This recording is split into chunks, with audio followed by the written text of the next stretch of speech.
Kumcha Bwana huongeza siku za mtu, bali miaka ya wasio haki itapunguzwa. Mithali 10:27.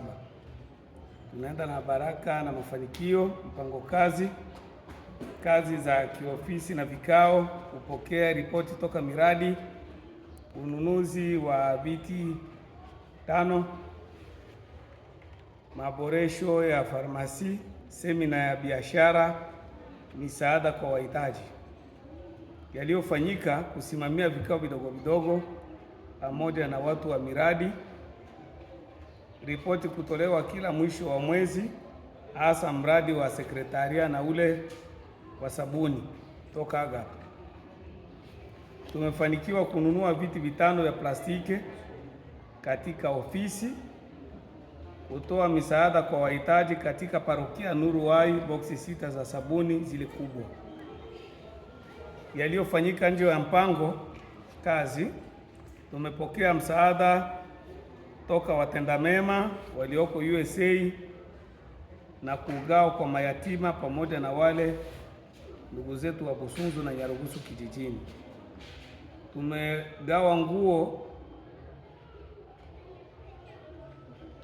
1088 na vitu vingine kama viatu, sahani, ndoo, vikombe, saa, shuka, pipi ya ivory, vitu vya ndani, kitambaa, sufuria, mtandio kwa Wakristu wa Busunzu na Nyarugusu kijijini.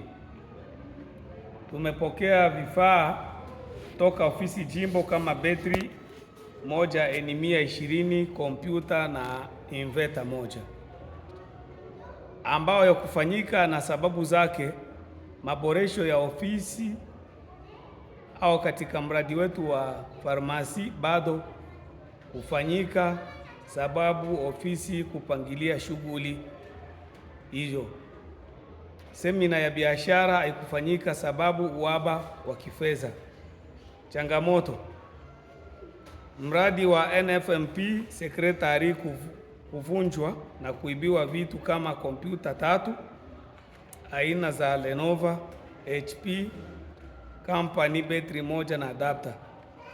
Suluhisho: ufuatiliaji unaendelea kubaini wale waliohusika na tukio hilo, huko tukiwa katika mchakato huu. Tumepokea vifaa kama vifuatavyo: betri 1, kompyuta 1 na inverter toka ofisi jimbo.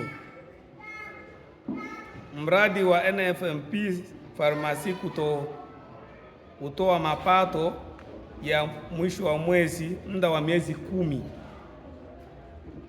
Ukosefu wa wafadhili katika mradi huo, pia na kuwahimiza kuripoti mapato kutokana na kiwango kinachopatikana. Kutokuwa na mwanga katika mradi wa Nyarugusu Methodist TV. Suluhisho: idara husika kuhusishwa shughuli zote zinazopita. Namba 4, baadhi ya parokia kutokuripoti pesa za mradi wa sabuni katika muda unaotakiwa. Suluhisho: wao wanaripoti kwa muda unaotakiwa. Na ya mwisho, printer ya NFMP sekretari kuwa mbovu, utafuta mpya, pia ile ya zamani kuifanyia service. Mpango kazi wa awali: maboresho ya mradi wa farmasi kufanyika kisha baraza 2026. Misaada kwa wahitaji kufanyika mwakani 2026. Utengenezaji sabuni Agape sasa na kuendelea, mradi upo kwenye exercise. Kuanzisha mradi wa mafunzo ya kompyuta Agape, shughuli hiyo itaanza Januari 2026. Imefanyika Panyarugusu leo tarehe 5. Mutaandika hapo mwezi wa 12 Disemba, mwandishi alisahau, kwa ajili ya utumishi jimbo Abwe Masumbuko, kasisi wa idara.